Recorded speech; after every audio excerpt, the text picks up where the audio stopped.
یہاں حکومت Pakistan, P T I اور ریڈ لائن کے معاملے کو قرآنی آیات میں دیکھیں گے کہ یہ کیا معاملہ، آپ کے فوراً ذہن میں بات آئی ہوگی قرآنی آیات میں؟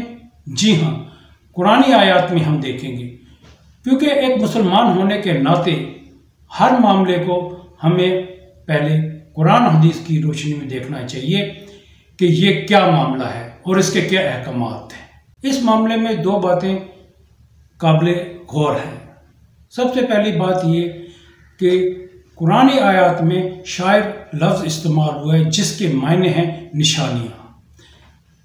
اس لیے جس وقت قرآن کے ترجمے اور تفسیر میں شاعر کا مطلب ہمیشہ نشانیاں ہوتی ہیں، لیکن اس کو اگر انگلش میں دیکھیں تو یہ ریڈ لائنز کہلاتی ہیں۔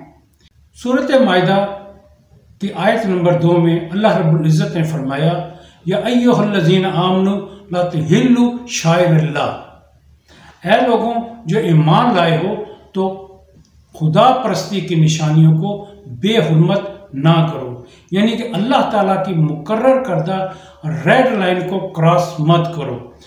شاعر یعنی ریڈ لائن کی بہترین تعریف مولانا سید ابو اعلیٰ مودودی رحمۃ اللہ علیہ نے اپنی تفسیر تحفیم القرآن میں کی ہے۔ آئیں پہلے اس کو دیکھتے ہیں، پھر آگے بات کریں گے۔ ہر وہ چیز جو کسی مسلک یا عقیدے یا طرز فکر و عمل یا کسی نظام زندگی کی نمائندگی کرتی ہو وہ اس کا شعار کہلائے گی، کیونکہ وہ اس کے لیے علامت یا نشانی کا کام دیتی ہے۔ سرکاری جھنڈے، فوج اور پولیس وغیرہ کے یونیفارم، سکے، نوٹ اور اسٹامپ حکومتوں کے شاعر ہیں۔ وہ اپنے محکوموں سے بلکہ جن جن پر ان کا زور چلے سب سے ان کے احترام کا مطالبہ کرتی ہیں۔ گرجا اور قربان گاہ اور صلیب مسیحیت کے شاعر ہیں۔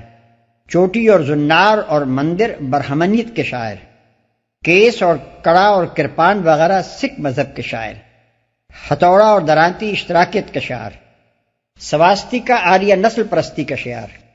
یہ سب مسلک اپنے اپنے پیرووں سے اپنے ان شاعر کے احترام کا مطالبہ کرتے ہیں۔ اگر کوئی شخص کسی نظام کے شاعر میں سے کسی شاعر کی توہین کرتا ہے تو یہ اس بات کی علامت ہے کہ وہ دراصل اس نظام کے خلاف دشمنی رکھتا ہے، اور اگر وہ توہین کرنے والا خود اسی نظام سے تعلق رکھتا ہو تو اس کا یہ فعل اپنے نظام سے ارتداد اور بغاوت کا ہم مانی